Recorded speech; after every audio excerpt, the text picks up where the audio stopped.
Olá pessoal, tudo bem com vocês? Hoje nós vamos ver o nosso último tópico sobre a questão de integrais duplas e triplas, né?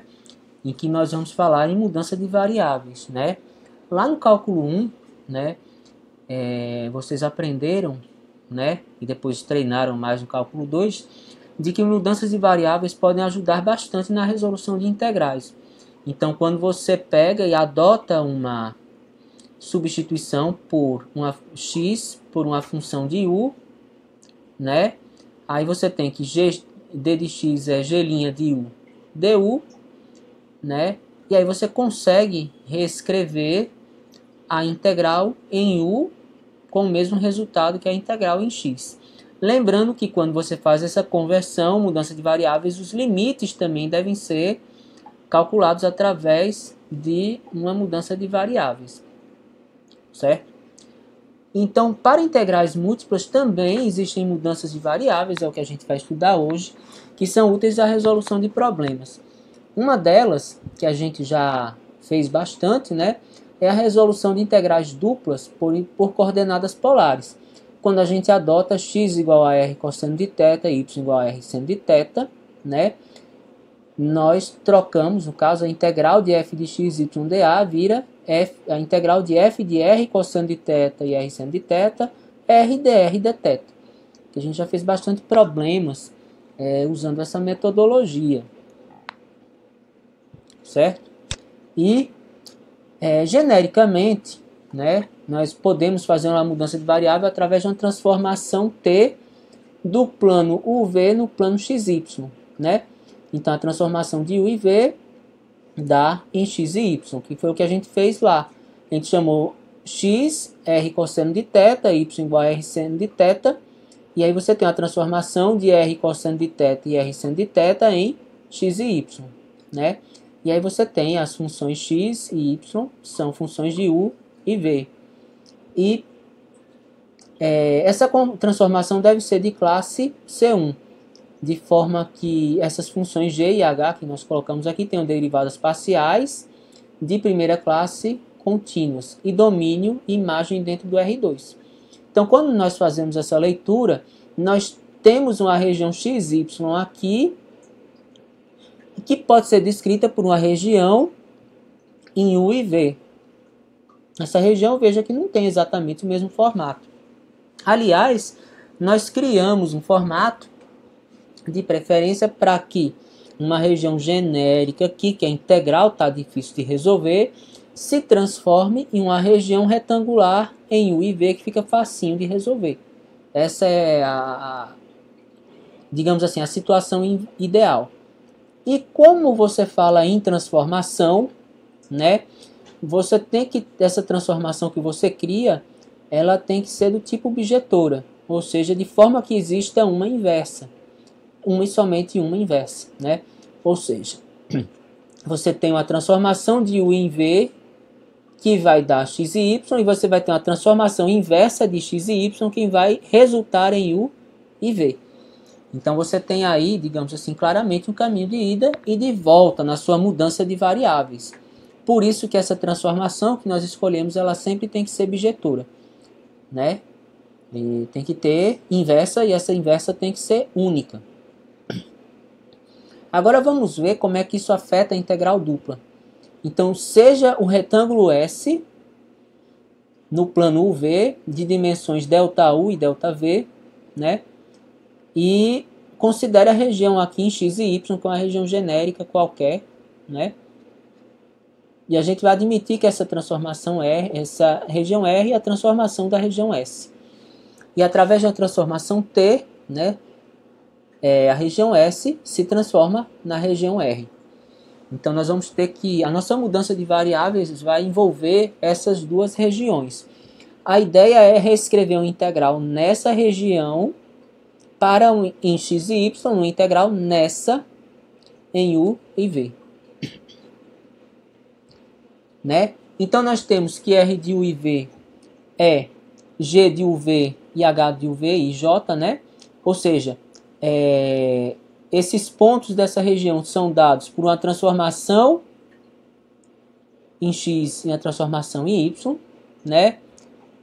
Se nós observarmos as equações das imagens do lado inferior e esquerdo de R são como, né?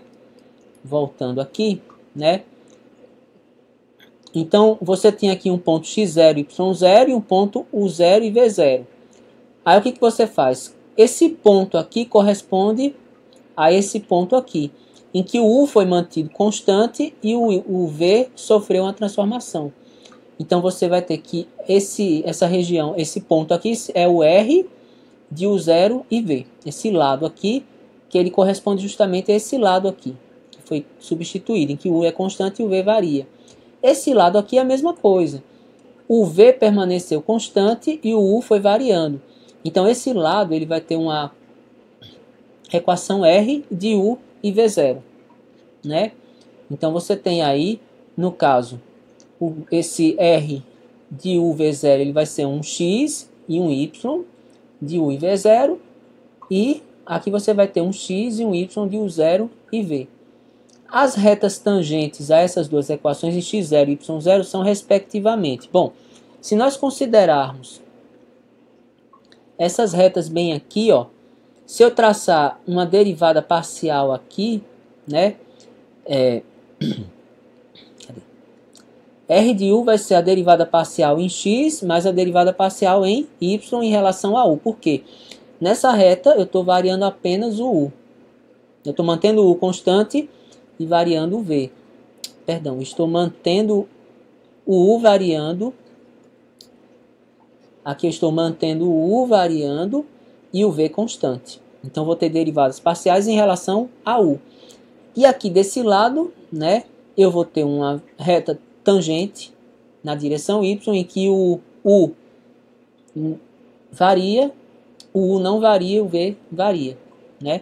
Então eu tenho derivadas parciais em relação a v, né? E aí, se nós aproximarmos essa região R por um paralelogramo, né, para depois a gente calcular baseado nesse paralelogramo aqui a área, né, que vai cair na integral, o elemento de área, nós temos dois vetores A e B aqui, né? A seria a diferença entre esse ponto, o R de U0 mais ΔU e V0, né? Lembre-se que lá na figura S, daqui para cá você tinha sofrido um ΔU e daqui para cá você tinha sofrido um ΔV, então o B é um vetor que começa em U0, V0, em R de U0, V0, termina em R de U0 e V0 mais ΔV, né? Dessas equações aqui, né? Se nós formos pensar em derivadas parciais, U vai ser o limite, a derivada parcial da curva R em relação a U, e em V, a derivada parcial da curva R em relação a V. Nós podemos aproximar, então, ou dizer que esse R de U mais ΔU V0, R de U0 V0, é justamente o produto do ΔU por RU na sub-região, né? E a mesma coisa para V. Ou seja, nós podemos aproximar A e B, os módulos dos vetores A e B, por ΔU, derivada de R em relação a U, ΔV, derivada de R em relação a V. E aí nós, para calcular a área, lembrando a área do paralelogramo é o módulo do produto vetorial, né? O produto vetorial de A por B vai ser o quê? O produto desses dois vetores.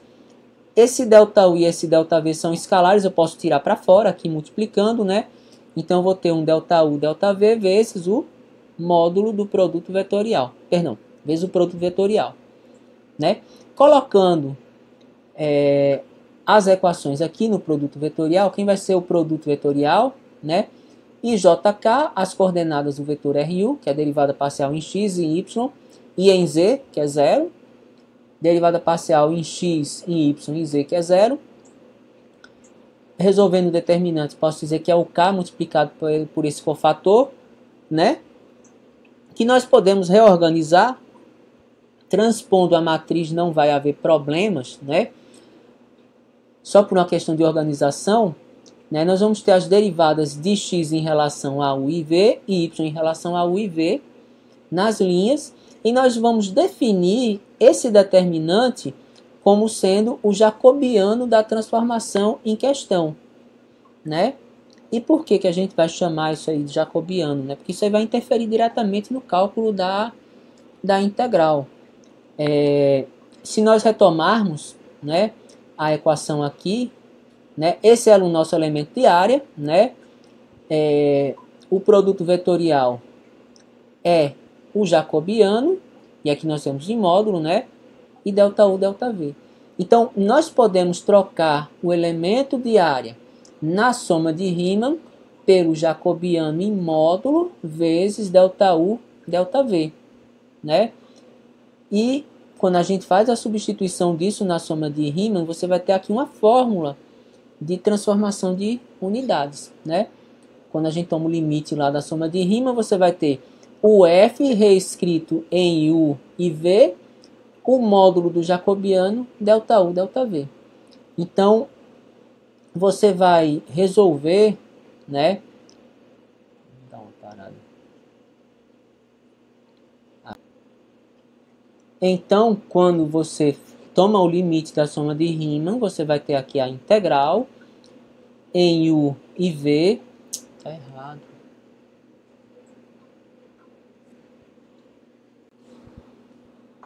E então, né, quando você toma o limite na soma de Riemann, né, você vai ter que aquela integral que a gente escreveu na região R em x e y pode ser escrita como integral na região S em U e V, em que a função aqui foi substituída x e y por funções de U e V, du, dv, e o fator que entra aqui é justamente o módulo do jacobiano que a gente definiu na transparência anterior, né? De forma que essa transformação de x e y e u e v e vice-versa seja bijetora, né? Vamos aqui a alguns exemplos, né? Como primeiro exemplo, a gente vai chegar à fórmula de integral de coordenadas polares, né? Se você for lembrar das coordenadas polares, você vai lembrar que o fator ou jacobiano vai ter que ser o próprio R, né? Então, a coordenada polar, né, é quando a gente adota x e y sendo r cosseno de θ e r seno de θ. Nós vamos calcular as derivadas parciais de x em relação a r, que dá cosseno de θ, de x em relação a θ, a derivada de cosseno de θ é menos seno de θ, então vai ficar menos r seno de θ. A derivada de y em relação a r é seno de θ, em relação a θ é r cosseno de θ. Vamos colocar isso no jacobiano, que é esse determinante, né? Resolver o determinante, vai ficar r ao cosseno ao quadrado de θ e r seno ao quadrado de θ positivo. Como seno ao quadrado de θ mais cosseno ao quadrado de θ é igual a 1, isso aí dá r. E aí quando a gente coloca na forma de integral, né? Nós vamos colocar a função de r cosseno de θ, r seno de θ, o módulo do jacobiano e as novas variáveis de r e de θ. E aí nós chegamos aqui, né? No caso, quando você define coordenadas polares, né? Você coloca que o R é estritamente positivo e aí por isso, né? O módulo de R é o próprio R. E aí nós chegamos à fórmula de coordenadas polares usando mudança de variáveis, né? Vamos aqui a um outro exemplo, né? Vamos generalizar o resultado para a substituição do tipo elíptica, ou seja, quando nós adotamos, né? X e Y como R cosseno θ e R seno θ antecedidos de uma constante. Geralmente, quando a região é elíptica, nós adotamos esse tipo de coordenada, né? Porque facilita bastante. Às vezes a coordenada polar pura não é suficiente, né? Então, calculamos aqui as derivadas de x em relação a R. A derivada de R é 1, então vai dar cosseno de θ. A derivada de cosseno de θ é menos seno de θ, então fica menos AR seno de θ. A derivada de y em relação a R é B seno de θ. De y em relação a θ é BR cosseno de θ. Calculamos o jacobiano, colocamos aqui as derivadas em relação a x na primeira linha, a y na segunda linha, né? Aqui vai dar ABR cosseno ao quadrado e ABR seno ao quadrado negativo, com menos o determinante vai dar mais. Como seno ao quadrado mais cosseno ao quadrado é 1, Então o jacobiano vai ser ABR. Lembrando que esse A e B também são positivos, né? E aí quando nós aplicamos a integral, né? O jacobiano no caso é ABR. Nós temos aqui, né? No caso, que quando nós fazemos esse tipo de substituição, o fator que precede o dr e dθ é A vezes B vezes R, onde A e B são justamente as medidas da elipse, né? Os semi-eixos horizontal e vertical, né? Vamos fazer esse terceiro exemplo usando aquela mudança de variável, né? Veja que aqui é uma região elíptica, né? Aqui, se você observar, né, nós podemos dividir aqui por 1/4, né? 4x ao quadrado é a mesma coisa que x sobre 1/4, que indica que essa elipse ela tem semi-eixo horizontal igual a raiz de 1/4, que é meio, e vertical igual a 1. E aí nós podemos usar aquela substituição sugerida, né? Onde o A aqui é meio, né? Lembrando que a equação da elipse é x ao quadrado sobre a ao quadrado e y ao quadrado sobre b ao quadrado, né? E o b no caso é 1. E aí vamos fazer o jacobiano, né? Colocamos as derivadas de x em relação a r e θ. Em relação a r dá meio cosseno de θ. Em relação a θ, a derivada de cosseno é menos seno. Faltou um meio aqui, né? Aqui, derivada de y em relação a r é seno de θ. Derivada de y em relação a θ, a derivada de seno é cosseno. Aplicamos aqui, vai ficar meio cosseno de θ ao quadrado e meio seno de θ ao quadrado. Aqui deveria ter meio escrito, eu acabei errando na digitação. Como seno ao quadrado mais cosseno ao quadrado dá 1, então vai dar meio r, né? Vamos estabelecer os limites, né?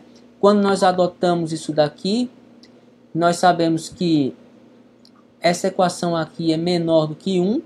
E quando nós colocamos meio r aqui e r seno de θ aqui, elevamos ao quadrado, etc e tal, isso aqui vai dar r ao quadrado. E para r ao quadrado ser menor do que 1 e obviamente maior que 0, né? Nós vamos ter que 0 menor que r menor que 1. E para que você percorra essa região toda, é necessário que você adote o θ entre 0 e 2π. E aí, aplicando a mudança de coordenadas, né? O x a gente colocou como meio r cosseno de θ, o y r seno de θ, e aqui nós colocamos o jacobiano, que é meio r dr dθ. E aí agora é só resolver a integral, né? Aqui nós podemos colocar o r ao quadrado em evidência, então vai ter um r ao quadrado aqui e aqui, que junta com esse r aqui vai dar um r ao cubo, aqui vai dar 1/4 de cosseno ao quadrado e seno ao quadrado, né? E o meio que estava aqui eu coloquei aqui para fora da integral. Aí, o que nós podemos fazer aqui, né? 1/4 de cosseno ao quadrado mais 1/4 de seno ao quadrado vai dar 1/4. E sobraram 3/4 de seno ao quadrado. Por que eu fiz isso, né? Outra coisa que eu fiz aqui também é o seguinte. A integral em r e em θ são independentes. Por quê? Você pode separar o r do θ. O r varia entre constantes e o θ também, né? Então dá para você separar o integral em θ e o integral em r. E aí vamos resolver essas duas integrais, né? A integral de r ao cubo dá r à quarta sobre 4, variando de 0 a 1. E aqui eu vou adotar a substituição trigonométrica de que seno ao quadrado de θ é cosseno de 2θ menos 1. Vamos aplicar a integral. Bom, então aqui vai dar meio, né? A integral de 1/4 vai dar θ sobre 4. Aqui vai ficar 3/8. A integral de cosseno de 2θ é seno de 2θ sobre 2. A integral de 1 é θ, né? E aí vezes o r ao quadrado, r a 4 sobre 4 dá 1/4, né? Isso aqui variando de 0 a 2π. Aí vamos lá, 1/4 vezes 1/2 dá 1/8, né? O seno de 4π é 0 e seno de 0 é 0. Então esse termo aqui se anula, né? Esses outros dois só vão valer para 2π. Então eu tenho 2π sobre 4, que dá π sobre 2. E tenho aqui 3 vezes 2π sobre 8, vai dar 3π sobre 4. Então 3π sobre 4 com 2π sobre 4 dá 5π sobre 4. 5π sobre 4 vezes 1/8 dá 5π sobre 32. Então veja que essa substituição aqui, no caso, ela facilitou bastante o nosso problema, porque eu transformei dessa forma aqui uma região que era elíptica em uma região retangular. O R variando de 0 a 1 e o θ variando de 0 a 2π. Esse geralmente é o nosso objetivo quando nós resolvemos um problema. Pegar uma transformação de uma região x e y em uma região retangular. Quando não é possível fazer isso, a gente cria uma região que seja mais simples de ser descrita e de resolver a integral, né?